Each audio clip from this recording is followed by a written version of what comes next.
മലയാളികളുടെ football ലഹരികളിൽ Latin അമേരിക്കയിലെയും യൂറോപ്പിലെയും കളിദൈവങ്ങൾ കുടിയിരിക്കും മുമ്പ്, കേരളം ദൈവത്തിൻ്റെ സ്വന്തം നാടാകുന്നതിനും വളരെ മുമ്പ് മലയാളിക്ക് സ്വന്തമായി ഒരു ഫുട്ബോൾ ദൈവമുണ്ടായിരുന്നു.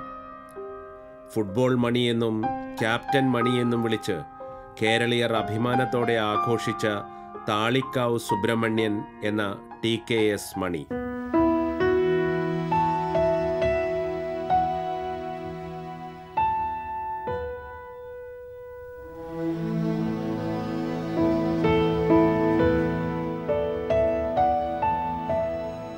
ഒടുവിൽ പുതിയ ദൈവങ്ങളുടെ അവതാരലീലകളിൽ മതിമറന്ന മലയാളികൾ മണിയെയും മണിയെപ്പോലുള്ളവരെയും മറന്നു. മറവി അനുഗ്രഹമാക്കുന്നവർക്ക് അതാകാം. എന്നാൽ കേരളത്തിൻ്റെ കാൽപന്ത് കളിയുടെ ചരിത്രത്തിലേക്ക് ഹാട്രിക്കോടെ മുന്നേറിയ മണിക്ക് ആ സുവർണ നിമിഷങ്ങൾ മറക്കാനാവില്ല.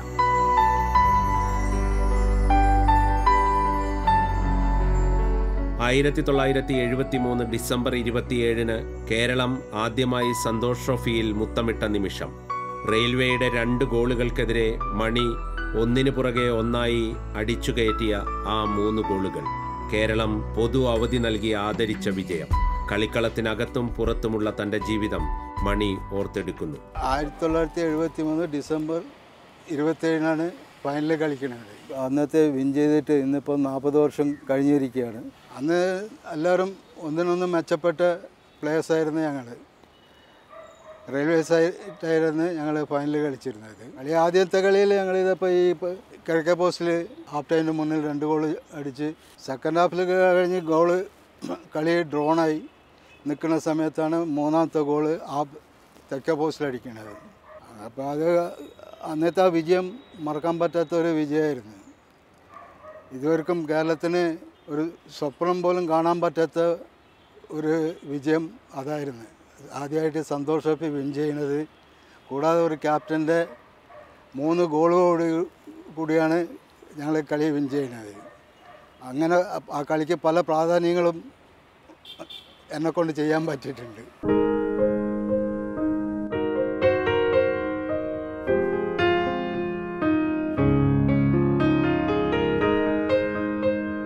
എറണാകുളം മഹാരാജാസ് കോളേജ് മൈതാനത്ത് നടന്ന സന്തോഷ് ട്രോഫിയുടെ ഫൈനലിൽ റെയിൽവേസിൻ്റെ 2 ഗോളുകൾക്കെതിരെ മണി നേടിയ ഹാട്രിക് ഗോളുകളുടെ പിറവിയിലുമുണ്ടായി ചില അവിസ്മരണീയ നിമിഷങ്ങൾ.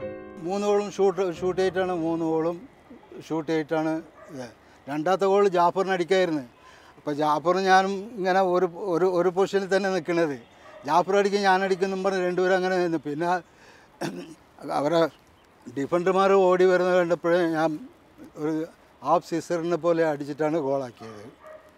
3ാമത്തെ ഗോൾ ട്രിപ്പിൾ 8 നജീമുദ്ദീൻ്റെ ഒരു ക്രോസ് വന്ന് triple 8 ഗോളടിച്ചത്.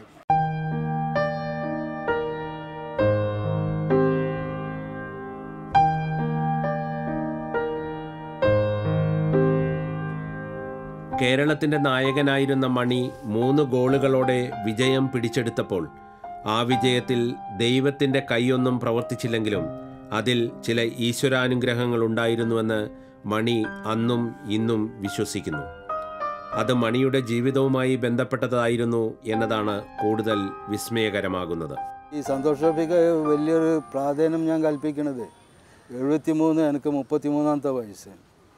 Santhosh trophy 33ാമത്തെ Santhosh trophy, 3 കുട്ടികൾ, അത് എല്ലാം കൃത്യമായിട്ട് ആ ദിവസം വന്ന് ചേർന്നിട്ടുണ്ട് എനിക്ക്. അതിൻ്റെ എന്തോ ഞാൻ ദൈവത്തിൽ വിശ്വസിക്കുന്ന ഒരാളാണ്. ഇതിൻ്റെ പേരിൽ ദൈവം എനിക്ക് അങ്ങനെ ഒരു ഇത് തന്നതാണ്.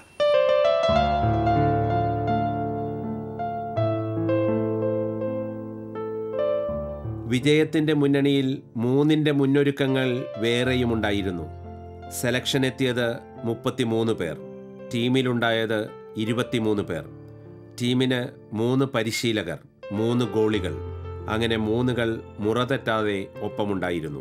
അന്ന് 33 പ്ലേയേഴ്സ് ഉണ്ടായിരുന്നു. എല്ലാം വെട്ടി ചുരുക്കൊണ്ടുവന്നപ്പം ഞങ്ങൾക്ക് ഒരു ടീമിലും മൊത്തം വരുന്നത് 17 പ്ലേയേഴ്സാണ്. പിന്നെ ഇവിടെ കേരളത്തിലായതുകൊണ്ട് ഞങ്ങൾ അന്ന് 23 പ്ലേയേഴ്സ് ഉണ്ടായിരുന്നു. 3 കോച്ചസ് ഉണ്ടായിരുന്നു. സൈമൺ സാർ, ഗോപാലകൃഷ്ണൻ, കൊല്ലം ഗോപാലകൃഷ്ണൻ, പിന്നെ ദേവസി കുട്ടി, അയാൾ മരണപ്പെട്ട്. ഗോളി ആദ്യം മറ്റേ സേതുമാധവനായിരുന്നു. അവൻ ഇഞ്ചറി ആയിട്ട് സേതുമാധവൻ പോയി. രണ്ടാമത് പിന്നെ വിക്ടർ മഞ്ഞല വന്നത്, പുള്ളിയും ഇഞ്ചറീസ് ആയിട്ട് പോയി. അങ്ങനെ മൂന്നാമതാണ് മറ്റേ ഈ രവീനെ എടുക്കുന്നത്, കൊച്ചു പയ്യനായിരുന്നു.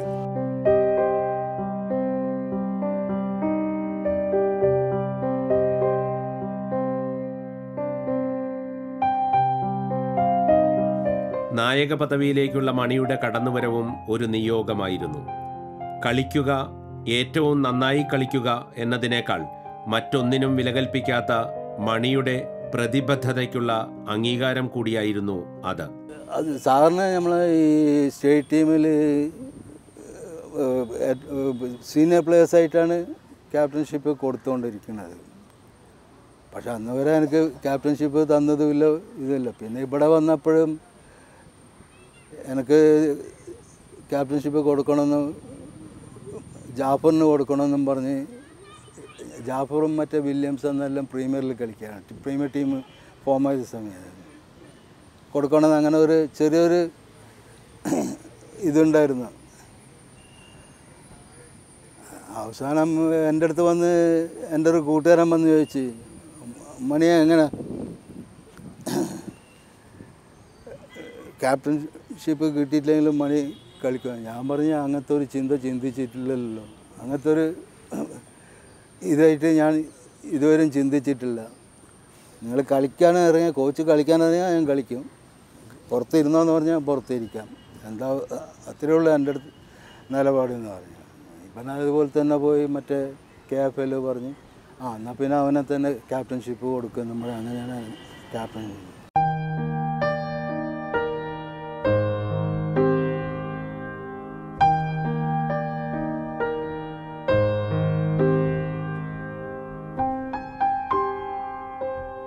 Goal keeper Raveendran, right wing back Ratnakaran, കണ്ണൂരുകാരനാണ്, ടൈറ്റാനത്തിലാണ് വർക്ക് ചെയ്ത് ചെയ്യുന്നത്. പിന്നെ വിങ് ബാക്ക് കണ്ണൂർക്കാരൻ, നമ്മളെ ബ്രദേഴ്സ് ക്ലബ്ബിലെ ഒരു പ്ലെയറാണ്. അവൻ ടാറ്റയ്ക്ക് ഇപ്പോൾ ടാറ്റയിൽ ഉണ്ടായിരുന്നു, ഇപ്പം റിട്ടയർഡായിട്ട് ഇവിടെ വന്നിട്ടുണ്ട്. പിന്നെ ലെഫ്റ്റ് ഇൻ ബാക്ക് വന്നിട്ട് ഉസ്മാൻ കോയ, കോഴിക്കോടുകാരൻ, ഞങ്ങൾക്ക് ഗസ്റ്റ് പ്ലെയറായിട്ട് കളിച്ചുകൊണ്ടിരുന്നതാണ്.